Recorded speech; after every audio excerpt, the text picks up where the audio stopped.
वमा खलक़तुल जिन्न वल इंसा इल्ला लियअबुदून। हमने इंसान और जिन्नात को इबादत के लिए पैदा किया। अब तमहीदी गुफ्तगू मेरी ख़त्म होने जा रही है, फिर अब मैं तकरीर शुरू करने वाला हूँ। मगर एक बात, एक पॉइंट को और मैं मुकम्मल कर दूँ, फिर उसके बाद मैं तकरीर शुरू करता हूँ। ज़रा दुरूद पाक पढ़िए, अल्लाहुम्मा सल्ली अला सय्यदना मौलाना मुहम्मदिन मअदनिल जुद वल करम व आलिहि व बारिक व सल्लिम सलातन व सलामन। ज़रा ज़ोर से दुरूद शरीफ पढ़िए ना, खूब चिल्ला के बोलिए, जोर से बोलिए, ताकि वो जो जेल में बंद है गुरु और चेला, उसका सीना फट जाए आपके दरूद को सुनने के बाद। जरा जोर से बोलिए ला इलाहा इल्लल्लाह, हाथ उठा के बोलिए ला इलाहा इल्लल्लाह, और जोर से बोलिए सुभान अल्लाह, जोर से बोलिए अस्सलातु वस्सलामु अलैका या रसूल अल्लाह। खूब पढ़िए, इतना पढ़िए कि सीना उसका फट जाए, और इतना पढ़िए कि आपका सीना रोशन हो जाए। खूब जिक्र और दरूद से अपने सीने को रोशन कीजिए। माइक वाले को बोले कि आवाज़ थोड़ी सी वो तेज़ कर दे। मैं तेज़ होता हूँ तो वो आवाज़ घटा देता है। ये नहीं जानता है कि रोज़ाना बोलना है और तुम आवाज़ घटाएगा तो फिर क्या हो। कल मौलाना साहब के मदरसे में खिताब करना है, और आज जो बातें यहाँ रह जाएंगी कल इंशाअल्लाह करीम कल वहाँ बातें पूरी हो जाएंगी हजरत के मदरसे में इंशाअल्लाह। आज मैं कोशिश करूँगा कि 4-5 आयतें कुरान की पढ़ूँ, और कल इंशाअल्लाह 4-5 बातें रसूल पाक की मैं पढ़ूँ। आज की तकरीर पूरी कुरान की आयतों के दरमियान गर्दिश करेगी, और कल इंशाअल्लाहुल करीम सरकार दो जहां की अहादीस करीमा के इर्द गिर्द मेरी गुफ्तगू गर्दिश करेगी। गौर से सुनिए, आज कुरान सुनना है, कल हदीस सुनना है। आज क्या सुनना है?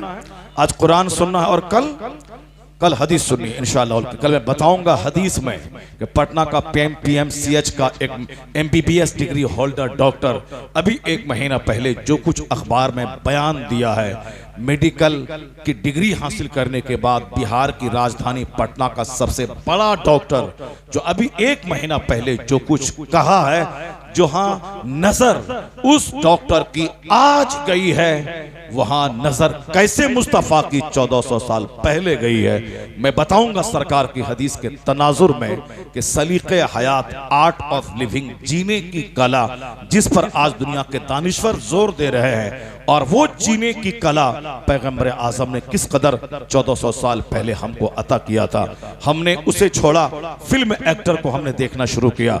नतीजे में सेहत भी गई, चेहरे का नूर भी गया, घर की रौनक भी गई, समाज की मोहब्बत भी गई। सब चीज सिर्फ हम खोखला पड़े हुए हैं। मेरे पास कुछ नहीं है, सिर्फ घमंड है, सिर्फ गुस्सा है, सिर्फ गुरूर है, सिर्फ सूखापन है, बदअखलाकी है।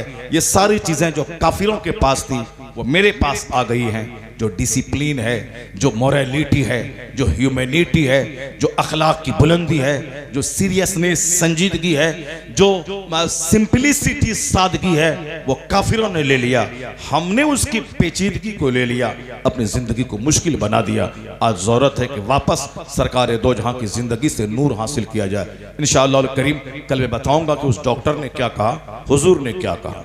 कल मैं बताऊंगा कि फ्रांस के बहुत बड़े तहकीकाती इदारे का एक बहुत बड़ा साइंटिस्ट हुजूर की किस हदीस से उन्होंने 1 दर्जन से ज्यादा साइंटिफिक मेडिकल पॉइंट्स हासिल किए हैं। इस दौरे जदीद के तनाजुर में हुजूर की उस हदीस पाक की रोशनी में हम उसको समझने की कोशिश करेंगे। मगर आज पहले थाईलैंड यूनिवर्सिटी का प्रोफेसर किस आयत को पढ़ सुनकर ईमान लाया, और फ्रांस का सबसे बड़ा वैज्ञानिक वो कुरान की किस आयत को पढ़ के ईमान लाया। ये दोनों बातें बाद में, पहले जो बात मैं छेड़ दिया हूं वो मेरी बात मुकम्मल हो जाए। एक बात दरूशी पढ़िए, अल्लाहुम्मा सल्ली अला सय्यदना मौलाना मुहम्मदिन मअदनिल जुद वल करम व आलिहि व बारिक व सल्लिम सलातो व सलामुन अलैका या रसूल अल्लाह। ये इस तरह की महफिलें आदमी को संजीदगी देती हैं, आदमी के सीने को नर्म करती हैं, आदमी के दिल में अल्लाह का खौफ डालती है। नेक लोगों की सोहबतों में बैठने से तबीयत में नेकी पैदा होती है, और कुरान शरीफ सुनने से आदमी का सीना नर्म और मोम हो जाता है। व इज़ा समिउ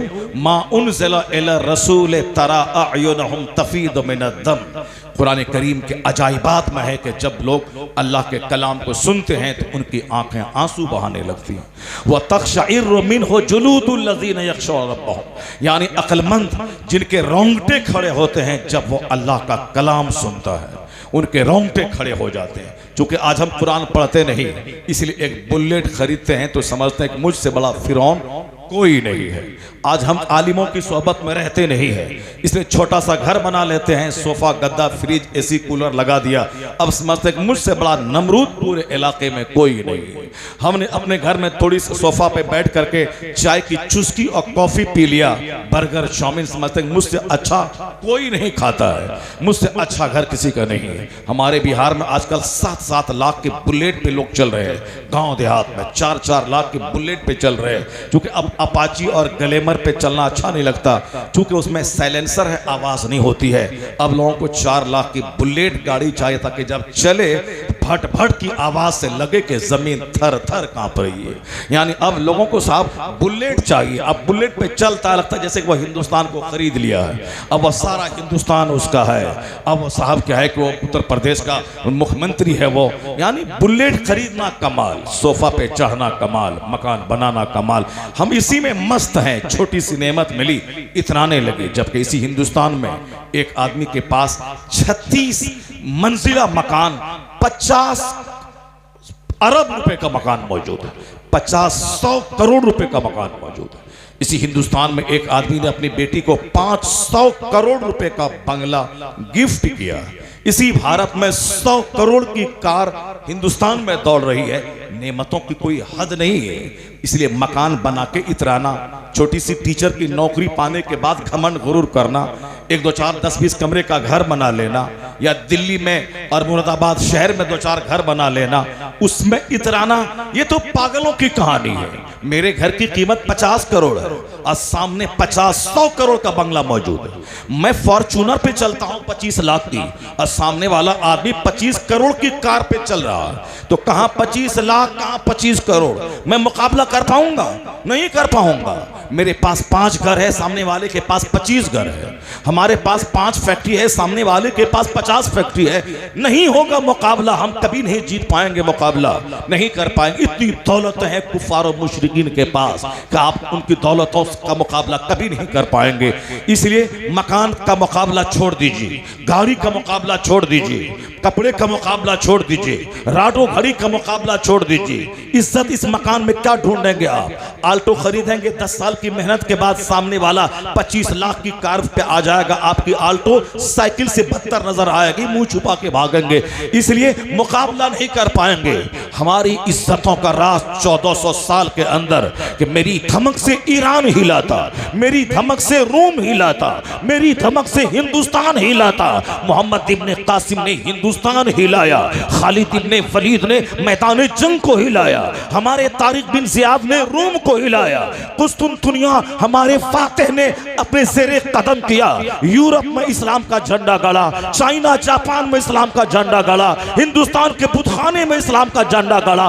दौलत की वजह से नहीं, मकान की वजह से नहीं, वो तो फकीर था, अपने कांधे पे घर लिया था, खाना बदोश यानी खाना को दोष कांधे पे लिया था। जहां रास्ते में रात हुई, खंबा गाड़ा, तंबू बिछाया, घर बनाया, आराम किया, सुबह हुई, कूटा उखाड़ा, तंबू कांधे पे लिया, आगे चलता रहा। न घर बनाया, न बहुत सारा साजो सामान लेके आया, लेकिन कौन सी ताकत थी उनके पास? वह रूहानी ताकत थी, सजदे की ताकत थी, इबादत की ताकत थी, अल्लाह के दीन को फैलाने की ताकत थी, मुस्तफा के मजहब को आम करने की ताकत थी। उनके पास सोफा गद्दा नहीं था, अल्लाह की मदद उनके साथ थी, खुदा की नुसरत उनके साथ थी, मुस्तफा की रूहानियत उनके साथ थी। फिर क्या हुआ? ईरान पे गया, उसे इस्लामी सल्तनत में तब्दील कर दिया, हिंदुस्तान में आया, 1000 साल के लिए यहाँ की जमीन उनके कब्जे में चली गई। रूम में कदम रखा, 1000 साल सल्तनत की ताकपील डाल दी। यानी जहां गया फकीर बन के गया, उस सरजमीन का मालिक को मुख्तार अल्लाह ने बना दिया। सुभान अल्लाह, सुभान अल्लाह। नारे तकबीर,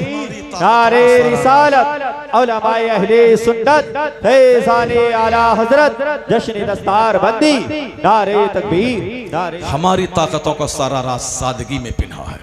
मेरी ताकत का सारा राज स्पिरिचुअलिज्म, रूहानियत में पिन्हा है।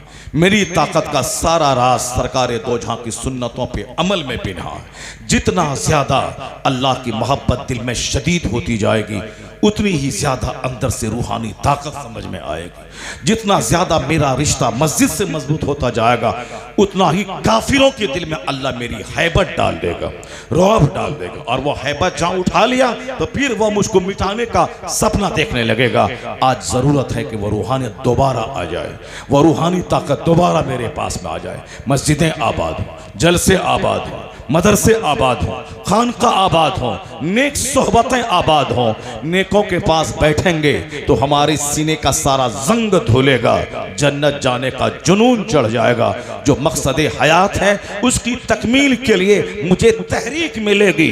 डकैतों के पास बैठेंगे तो दिमाग में दुनिया आएगी, मालदारों के पास बैठेंगे तो दिमाग में दुनिया आएगी, मालदारों के पास बैठेंगे तो सीना सख्त होगा। इन फकीरों के साथ बैठा कीजिए, घमंड मिटेगा, आजिज़ी खाकसारी पैदा हो जाए।